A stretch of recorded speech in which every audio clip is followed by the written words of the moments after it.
Saudações, torcedores são paulinos, torcedores são paulinas, sejam todos bem-vindos a mais um episódio aqui dos Professores São Paulinos.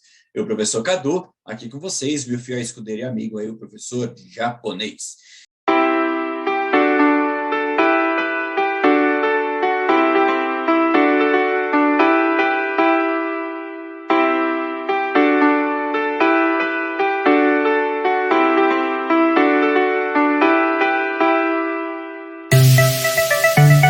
Grande abraço, pessoal, e vamos São Paulo.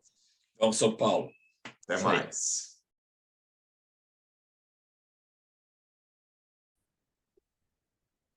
Saudações, torcedores são paulinos, torcedoras são paulinas. Mais um vídeo aqui dos professores São Paulinos comentam.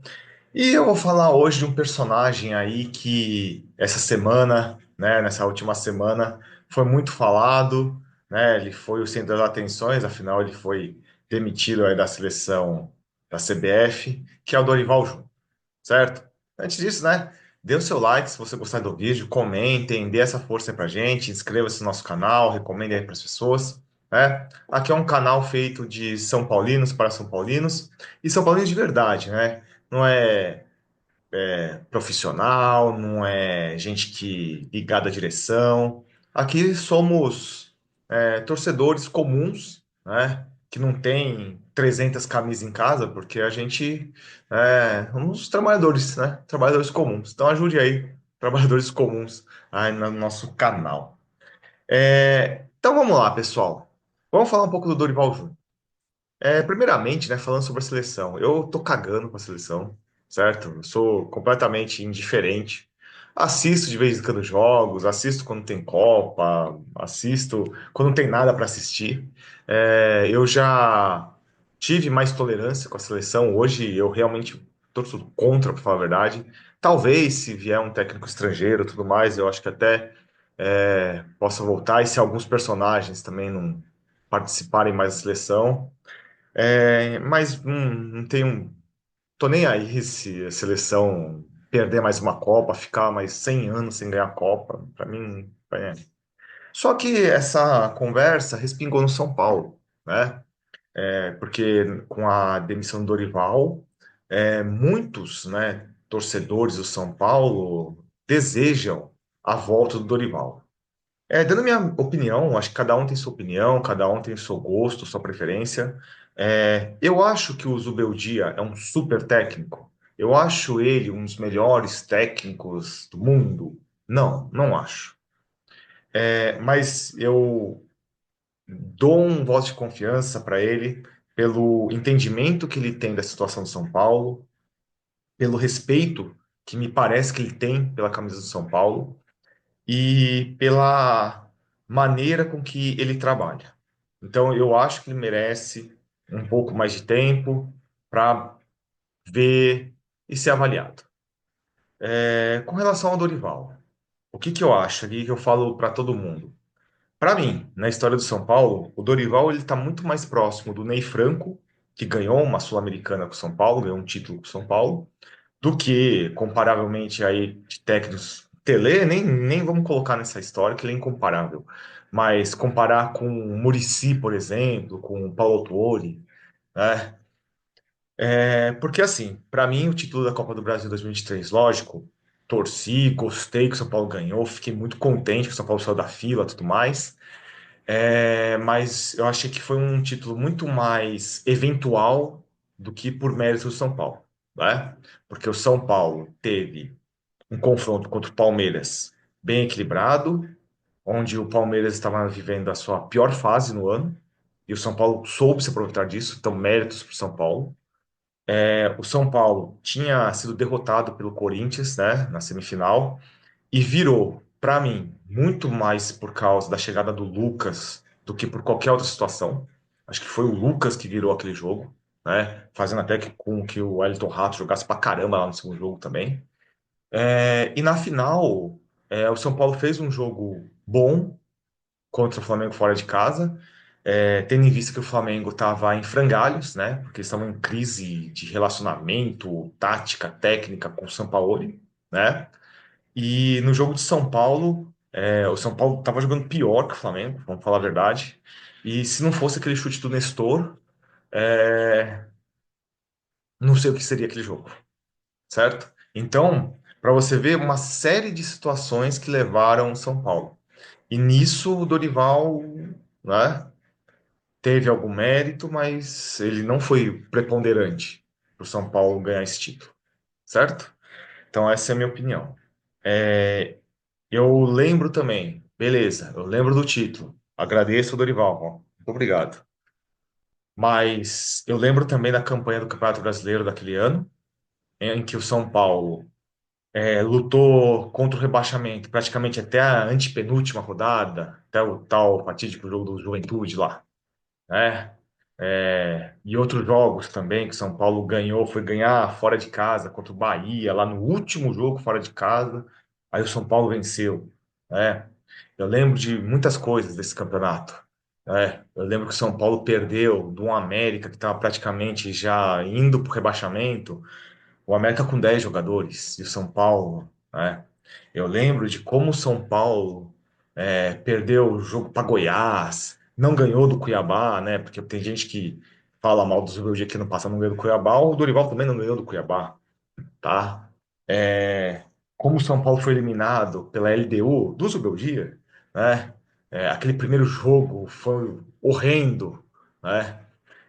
E lógico, não temos como a gente não lembrar o 5-0 para o Palmeiras, né? E sobre esse jogo, eu queria mostrar algumas semelhanças para você ver que o técnico tem alguma situação que ele não, né, de falha, né? Você vê o erro sendo cometido duas vezes com jogadores diferentes, em circunstâncias diferentes, mas o mesmo erro.